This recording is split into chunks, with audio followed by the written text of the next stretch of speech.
The boy came before the sun did. Sheriff Brennan had lived on the Bitterroot side of the Montana line for 41 years, and in all that time, he had never once beaten his own horse to the water trough. But on the third morning of October, in the year the frost came early and the cattle prices came late, he stepped out onto his porch with a tin cup of coffee still steaming in his hand and saw that his gray mare, Juno, was already drinking. Her mane had been combed. Her hooves had been picked. There was fresh hay in her stall, and the water in the trough had been broken clean of the thin skin of ice that should have been there at that hour. He stood a long moment in the cold, and the steam from his cup rose and vanished, and he said nothing at all.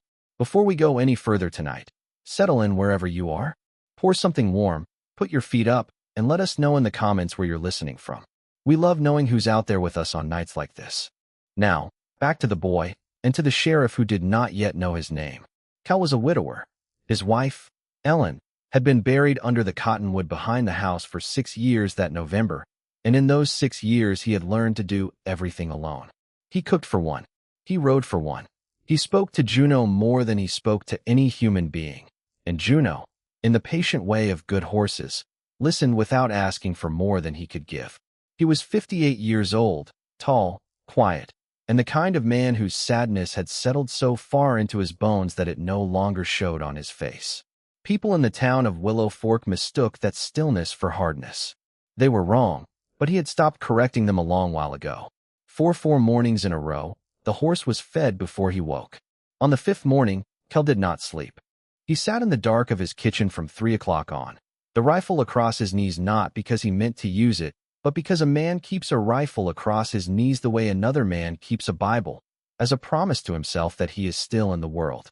At 5:30 he heard the barn door ease open on its leather hinge, and he heard the small, careful sound of someone who did not want to be a burden. He set the rifle down. He rose. He walked out through the kitchen door in his stocking feet and stood on the cold boards of the porch and looked toward the barn. A boy came out of it, carrying an empty bucket, and when the boy saw the sheriff standing there in the blue, almost light, he did not run. That was the first thing Cal noticed. The boy did not run. He was maybe 10, maybe 11. It was hard to tell because he was thin in the way that children get thin when nobody has fed them properly in a long time, and thin children look both older and younger than they are. His hair was the color of wet straw. His coat was 2 sizes too big and had belonged to a man once, a man who had been dead long enough that the elbows had gone through. His boots were held together with baling twine. Cal set his cup down on the porch rail. "Son," he said. The boy looked at him. His eyes were gray and steady and very tired. "Who fed my horse every morning?" the cowboy asked. The boy did not answer right away. He looked down at the bucket in his hand and then back up at Cal, and it seemed to Cal that he was measuring something, not whether to lie, but whether the truth would be worth the trouble it cost. "I did, sir," the boy said. "Why?" The boy swallowed. "Because she looked hungry." Cal walked down off the porch. The frost bit through his stockings. He did not seem to notice. He walked across the yard to where the boy stood with the empty bucket, and he crouched down until his eyes were level with the boy's eyes, and he said, "What's your name?" "Tobias, sir." "Toby. Where are your folks, Toby?" "Ain't got any, sir." "Where you been sleeping?" The boy hesitated. Then he pointed. Not at the road, not at the town, at the loft above Cal's barn. Cal was quiet for a long time. The sky behind the mountains had begun to gray. Somewhere down along the creek, a jay called once and then went silent, as if it had thought better of interrupting. "How long?" Cal said finally. 11 days, sir." "And you fed my horse every one of those mornings?" "Yes, sir." "Before you fed yourself?" The boy did not answer. That was the answer. Cal stood up slowly. His knee cracked. He looked at the barn, and at the small trampled place in the hay he could now see through the open door where a child had made a nest for himself. He looked at Juno, who was watching them both with the mild curiosity of a horse who had already made up her mind about the boy some days earlier. "Come inside, Toby," he said. "I'll make you breakfast." The boy did not move. "I ain't asking for charity, sir." "I know you ain't," Cal said.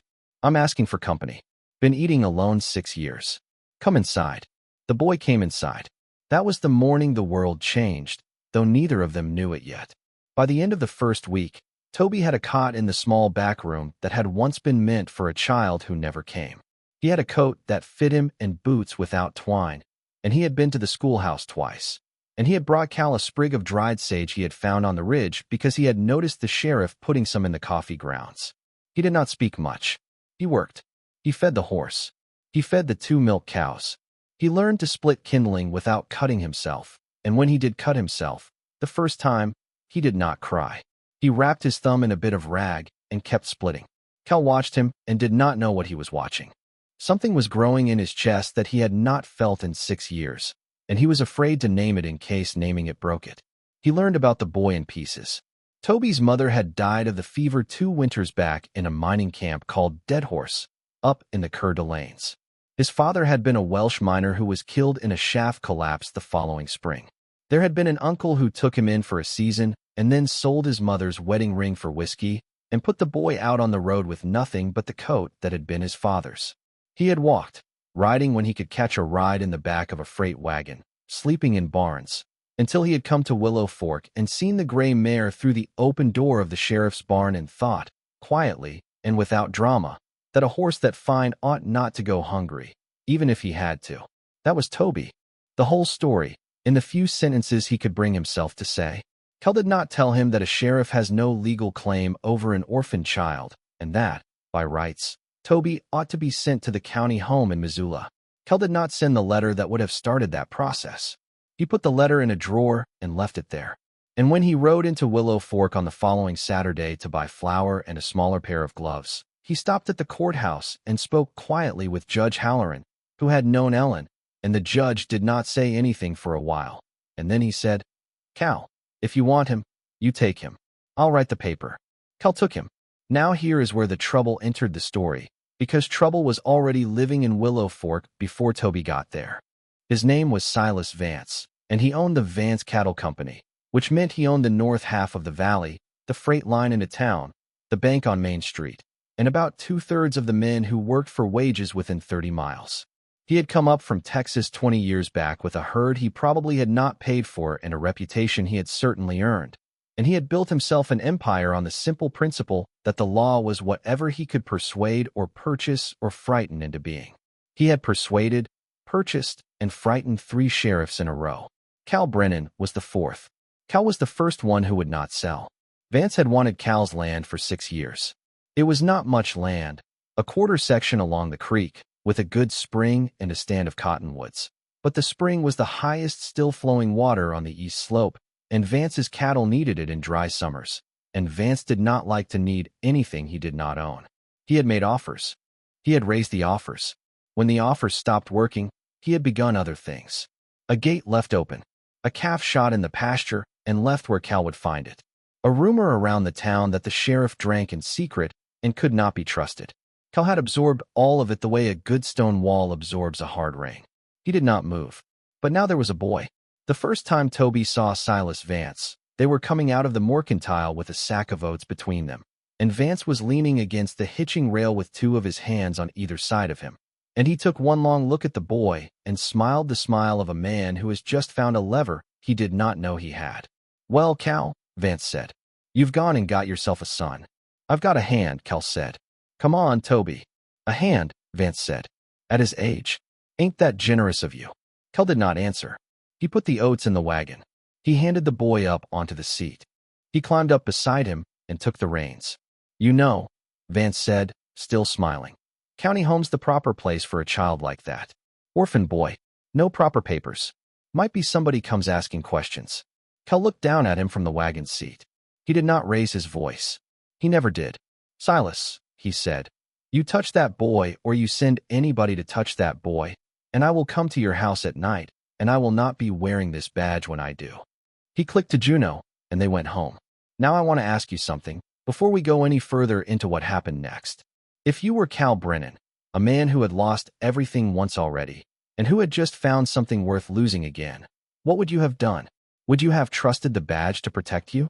Would you have run? Would you have stayed and dared them to come? Tell us in the comments. I want to know what you would have chosen. And then let me tell you what he chose. He stayed. For 3 weeks, nothing happened.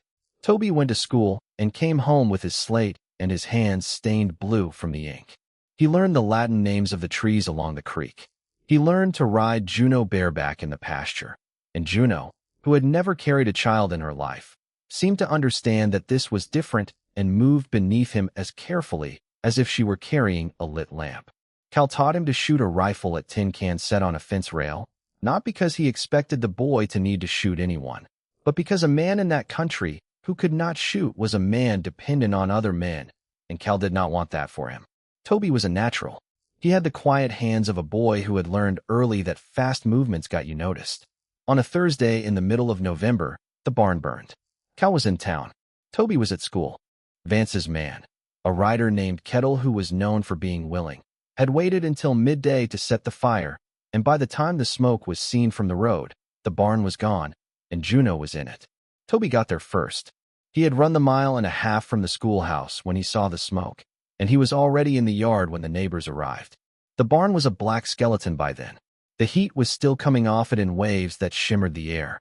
Juno was down in the paddock, where somebody had cut the fence and driven her out before the fire took hold, because Kettle, whatever else he was not the kind of man who would burn a horse alive, and this small mercy would matter later. She was singed along the flank and coughing hard, but she was alive. Toby stood in the yard with the smoke in his hair, and he did not cry.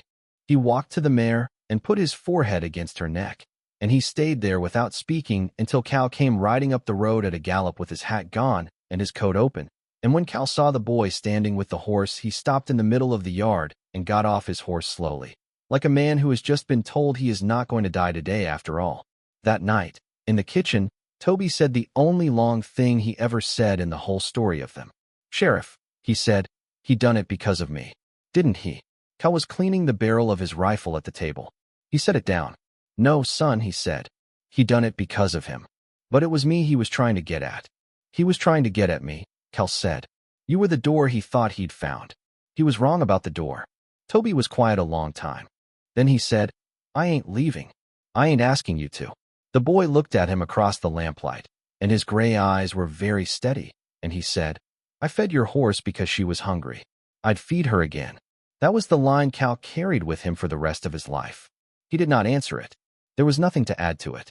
If this story is finding you tonight, if this boy and this old sheriff are settling into your chest the way they've settled into mine, a like and a subscribe tell us to keep telling stories like this one. There are more coming.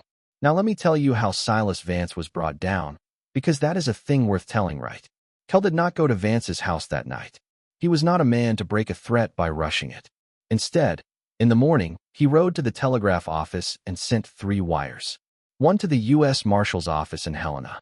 One to a Pinkerton man in Denver named Holloway, who had once owed Ellen Brennan a debt she never called in and who would remember. And one to a cattle inspector in Cheyenne named Beaumont, who had been quietly building a file on Silas Vance for 11 years and had never had enough to move on him. Cal had known about the file for 4 of those years.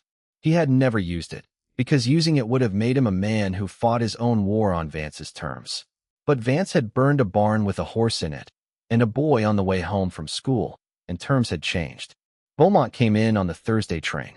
Holloway came in on the Friday stage, in the black coat and quiet manner of a man who has spent his life listening to what people say when they do not know he is a lawman. The marshal came Saturday morning with 2 deputies and a warrant that had been 3 years in the drawer waiting for its moment. They did not arrest Vance that day. They spent 9 days in the town, doing what men like them do, which is to say, they talked to the men who had been afraid to talk before, and they showed those men that the fear was smaller than it had seemed, and one by one those men opened their mouths.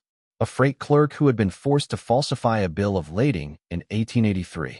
A rancher's widow who had been paid 12 cents on the dollar for a herd Vance had bought under duress the week after her husband died. A cook at the Vance Ranch who had overheard a conversation in the spring of 1885 about a homesteader named Pettigrew who had disappeared and whose land Vance now grazed cattle on. Kettle himself, when they got to him, and they got to him last, sat in the sheriff's office for 2 hours and did not look at Cal once and told them everything, including the barn. On the 10th day, they rode out to the Vance house with warrants for 11 separate charges, including cattle theft under federal statute, mail fraud, arson, and the murder of Elias Pettigrew in 1885. Vance met them on his porch with a rifle. He looked at Cal for a long moment across the yard, and Cal looked back at him, and Cal said, quietly, the way he said everything, "Silas, put it down." There's a boy watching from the road, and I don't want him to see this if it goes the other way. Vance looked past Cal, and there, up on the road behind the marshal's men, was Toby on Juno's back, sitting straight and still in the saddle Cal had bought him the week before. Silas Vance was a proud man and a cruel one, but he was not, in that final moment, a stupid one. He put the rifle down. They took him in a wagon to the county jail, and from the county jail to the federal court in Helena, and from Helena, 6 months later, to the federal penitentiary at Deer Lodge, where he died 3 years afterward of a stroke brought on, the doctor said, by rage. His land was broken up and sold at auction to pay the settlements owed to the 29 families he had cheated over 2 decades. Ellen Brennan's cousin Martha, who had been widowed by a fire Vance had almost certainly ordered, bought the parcel with the spring on it, the parcel Vance had wanted from Cal, and she deeded it to Toby on his 18th birthday for the sum of $1 and a promise that he would keep the spring open to any traveler who needed water. He kept that promise for 41 years. But that is getting ahead of the story. Come back to the kitchen. Come back to the night after Vance was taken away. Cal sat at the table with his coffee. Toby sat across from him with a cup of milk. The lamp between them was burning low, and the wind was moving in the cottonwoods outside. And Juno was safe in the new barn the neighbors had raised in 6 days, the way people used to do things in that country when they remembered that a barn is more than a barn. "Sheriff," Toby said. "You can drop that now," Cal said. "Been meaning to tell you. You can call me whatever fits." The boy thought about it. He looked into his milk. "Pa," he said, very quiet, testing the word. Cal Brennan, who had not cried at his own wife's funeral because he had been the one holding everybody else up, put his hand flat on the table and looked at the flame of the lamp for a long moment without blinking. "Yes, son," he said. "That fits." Neither of them said anything else. There was nothing to add to that either. The wind moved. The lamp burned. Somewhere out in the new barn, a horse who had once been fed by a hungry boy stood in warm hay and slept. 41 years is a long time to keep a promise about a spring, but Tobias Brennan kept it. He kept it through droughts and through floods, and through the year the government wanted to run a road through the cottonwoods, and he stood in front of the survey crew with his father's old rifle across his arm and quietly explained to them that the road would need to go around.